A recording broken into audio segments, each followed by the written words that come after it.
চলে এলাম আরেকটা রান্নার রেসিপি নিয়ে। হচ্ছে শুটকি মাছ। কে কে শুটকি মাছ খেতে ভালোবাসেন অবশ্যই কমেন্টে জানাবেন।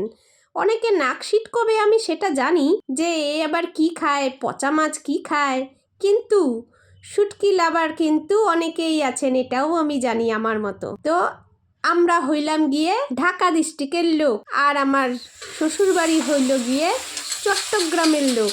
ঢাকা ডিস্ট্রিক্ট হচ্ছে আমার বাপের বাড়ি, আর শ্বশুর বাড়ি হইল গিয়ে চট্টগ্রাম। তো শুটকি মাছ পাতে না থাকলে হইব? তো এই কারণে আজকে আমি শুটকি মাছ রাইন্দা লিছি। কিন্তু আমার শাশুড়ি মা কিন্তু বরিশালের লোক, শুটকি মাছ পাতেও নেয় না, গন্ধও সহ্য করতে পারে না। এই যে আমি রান্না করি আর দুইটা ঘরের পরে নাক বন্ধ করে নিয়ে আমার শাশুড়ি মা বইসা থাকে। কি করুম, আমার কর্তা মশাই তো খুব ভালোবাসে, আমিও খুব ভালোবাসি।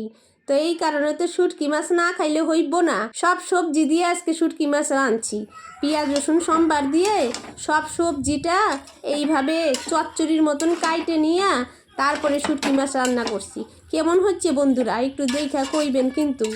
যদিও এই ভিডিওটা কিন্তু অনেক দিনের আমার এডিটিং করা হয়েছিল না, তাই আজকে আমি দিয়া দিলাম। ভালো লাগলে অবশ্যই কমেন্টে জানাবেন। আর আজকে রান্না করছিলাম মুসুরির ডাল, লাউ ঘন্ট আর শুটকি মাছ। কেমন হয়েছে বন্ধুরা? নাক সিটকবেন না, খাওয়ার জিনিস খাইছি, তাতে কি হয়েছে বলুন তো? কেউ হাসবেন না।